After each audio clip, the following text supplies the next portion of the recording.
Welcome back to the In Raw Life podcast. This month on the podcast, we are leaking 4 of our exclusive trainings that you can only find if you are a member of our Facebook group, Work-Life Balance for Empowered Unstoppable Women.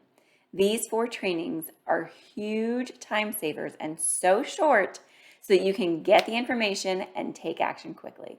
Enjoy. So today we're going to dive into how to stop wasting time on trivial things so you have more time for the important things. So if you find yourself at the end of every day feeling like you did a whole lot, yet you also feel like absolutely nothing got done, then this training should help give you some guidance to move towards getting the right things done instead of wasting time. Yeah, and the right things could be important things that need to get done, or the right things could be things that you want to do and love to do and enjoy to do. So I used to be a classic overthinker. I needed to think things through before I took any action. I need to make sure it's like really the right decision. And you know what happened by the time that I actually made a decision? The opportunity passed to make that decision or to take action on it. So I looked it up. The classic overthinking definition, according to Tony Robbins, is to think about something too much for too long. And we certainly want to think things through. There are things that need to be thought through, but it becomes overthinking when you literally can't get out of your own head and out of your own way to take the action. Now, I am still a thinker and I can lean into overthinking, but on the big things. Not whether I should apply for the job or buy the item I really want and have the money for. I'm now an action taker, and I really pride myself on that.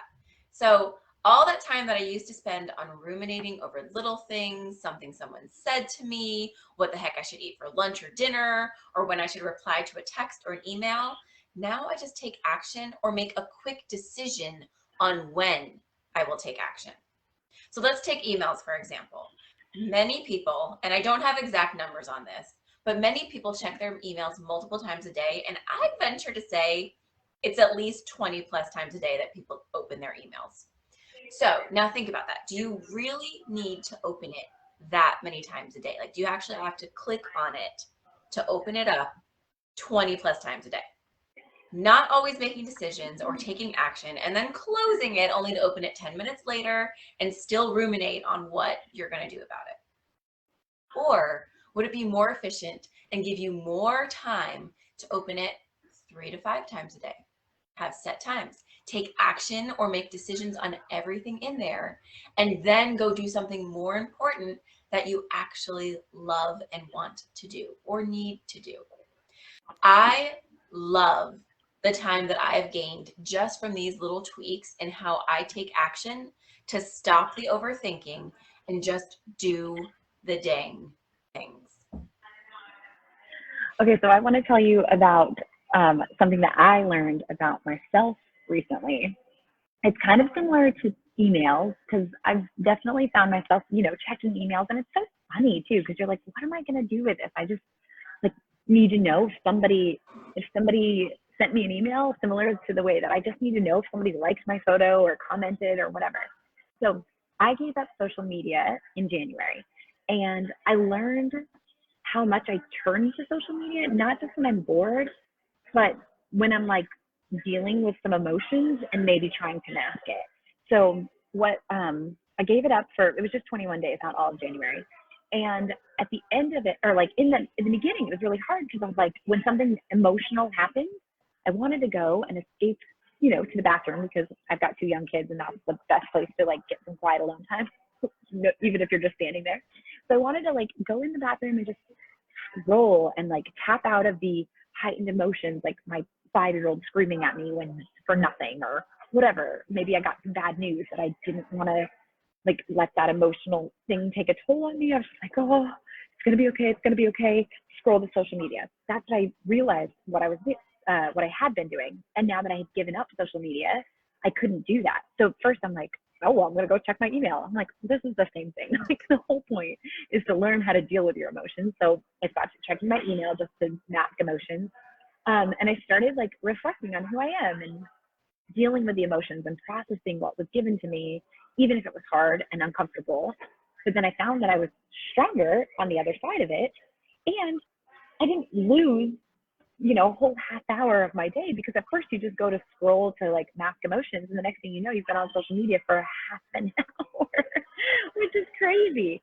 So it gave me a lot of time back to do things that I actually enjoy, that are actually positive and helpful for me, and not, masking emotions for me.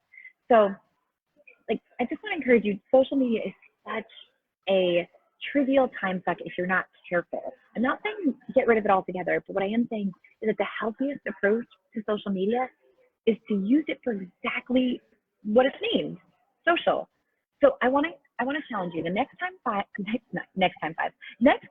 times that you scroll or you log on to social media, I want you to try to hold yourself to the intention of being social. So go on there to connect with your friends, come here or other groups that teach you valuable information in a social setting. But the second you feel like you're mindlessly scrolling or masking some emotions or playing the comparison game, which is something you should totally not be doing, then give yourself as much strength as you can to pull away and log off. Yeah, so do you guys see how much easier it is to take action on things that will make a difference in your life instead of wasting your time on all of the trivial little things? I mean, imagine what it would feel like to know with confidence that everything you did today moved you in the right direction of achieving your dreams and your goals. That's it. Thanks for joining us this week. Again, you can find us on Facebook, Work-Life Balance for Empowered Unstoppable Women. And if you would like to join because you would like to be that person, or you would like to be surrounded by those people, or you are one of those people, make sure that you click the link in the notes and you can join us there every single week for a new training.